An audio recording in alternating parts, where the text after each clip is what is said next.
2-3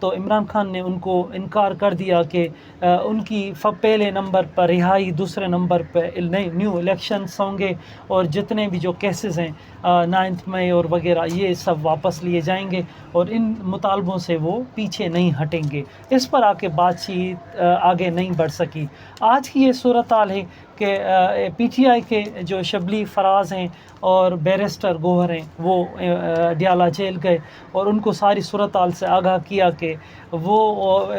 جو حکومت ہے وہ اس پہ آمادہ ہو چکی ہے کہ وہ آپ احتجاج کریں، مگر ڈی چوک پر نہیں اور کسی پارک میں کسی اور جگہ پر۔ لیکن ذرائع یہ کہتے ہیں کہ عمران خان نے ان کو انکار کر دیا ہے۔ حکومت کی طرف سے ان کا کہنا ہے کہ یہ جو صورتحال ہے اور یہ جو پی ٹی آئی کی طرف سے بنائی گئی ہے، اور یہ جو بھی مشتعل لوگ ہیں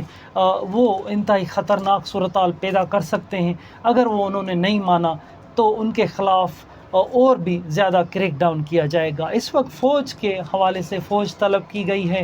144 اسلام آباد میں لگایا گیا ہے، اور جو یہاں کے سارے اسلام آباد کے جو لوگ ہیں وہ سارے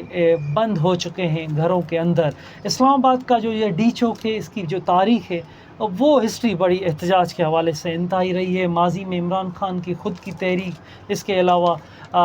قادری صاحب یہاں پر تھے، اور اس کے علاوہ بہت سارے جو علامہ صاحب، یہ بہت سارے لوگوں کی ڈی چوک پر تحریکیں چلی ہیں، نون لیگ ہو، سب کی یہ ڈی چوک مرکز رہا ہے، آخری وہ جگہ ہے جہاں سے آگے ہمیں پارلیمنٹ نظر آتا ہے۔ تو یہ جو پی ٹی آئی کے کارکنان تھے یہ بلو ایریا سے ہوتے ہوئے اس وقت ڈی چوک پر ہیں، اور اندازاً یہ جو بتایا جا رہا ہے، جو ہمیں نظر آ رہا ہے کہ اندازاً اسلام آباد میں اس وقت 20,000 کے تقریباً اتنے کارکنان موجود ہیں۔ آگے دیکھتے ہیں کہ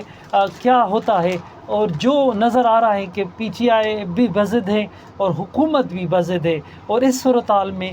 اسٹیبلشمنٹ کا جو رول ہے، کردار ہے، وہ ہمیں یہ نظر آ رہا ہے، جو میرا تجزیہ ہے وہ نظر آ رہا ہے کہ اسٹیبلشمنٹ پیچھے ہٹتے نظر آ رہی ہے، اور حکومت اور پی ٹی آئی کے بیچ میں یہ جھگڑا پیدا ہو چکا ہے۔ اب دیکھتے ہیں کہ اس جھگڑے کا حل کیا ہوتا ہے۔ حل اس صورتحال میں کوئی بہتری حل ہو، کوئی بات چیت کا کوئی اس میں حل ہو، کیونکہ ملک کی جو صورتحال ہے، غربت کی صورتحال، IMF کے قرضے، اور اس کے علاوہ امن امان کی صورتحال وہ بہت خطرناک ہے۔ اس کا بات چیت سے سیاسی حل کیسے نکلا جائے؟ ماضی کی ہمیں جو غلطیاں ہیں ہمیں ان میں سے سیکھنا چاہیے۔ ماضی میں جتنی بھی ہم ذکر کریں، 70 سے پہلے ہو، 70 کے بعد ہو، جو ہماری غلطیاں ہیں، جو ہمارے اسٹیبلشمنٹ کی، جنرل صاحبان کی، سیاستدانوں کی جو غلطیاں ہیں ان کو سامنے رکھ کر نیو تجربے نہیں کرنے چاہیے۔ ان کا کوئی سیاسی حل ہونا چاہیے، سیاست کرنا چاہیے، سیاست دانوں کو ہی آگے آنا چاہیے، اور وہی اس جمہوریتی اس کا حل ہے۔ مگر یہ جو آج کی صورتحال ہے اس کو ہم نازک کہہ سکتے ہیں، نازک اور ٹینس کی صورتحال ہے، جس کی نظریں جو ہیں، سارے ملک کی نظریں اس آج کے احتجاج کے اوپر ہے۔ ہمیں تو وہ بھی چھوٹا سا میں آپ کو مثال دے دوں کہ جنرل فیض کی بھی باتیں سامنے ہمیں سنائی دے رہی ہیں کہ وعدہ معاف گواہ بھی کچھ لوگ ہو سکتے ہیں، عمران خان کے خلاف بازی پلٹ سکتی ہے، حکومتی وار، اسٹیبلشمنٹ کا وار بھی سامنے آ سکتا ہے۔ یہ تو ابھی تو ہمیں پی ٹی آئی کا وار نظر آ رہا ہے، وہ اس ڈی چوک پہنچ گئے، لیکن حکومتی وار، اسٹیبلشمنٹ کا جو وار ہے، ان کا جو فیصلہ ہے وہ بھی ضرور ان کے پاس بھی پلاننگ ہوگی، وہ کیا ہوگا وہ ہمیں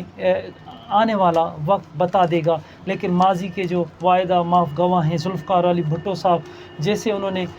جو ان کے خاص تھے جنہوں نے ان کو لگایا تھا، مقصود شاید ان کا نام تھا، ان کو انہوں نے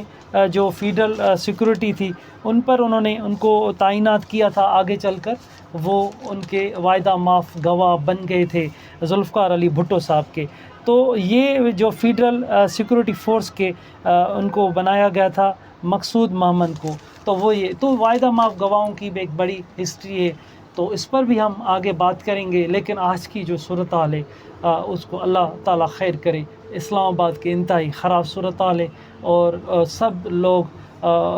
عام لوگ دعائیں کر رہے ہیں کہ خیرت سے یہ معاملہ حل ہو جائے، لیکن اس وقت بڑے احتجاج ہیں اور کارکنان اشتعال ہے، جو نظر آ رہا ہے وہ یہی نظر آ رہا ہے کہ یہ لوگ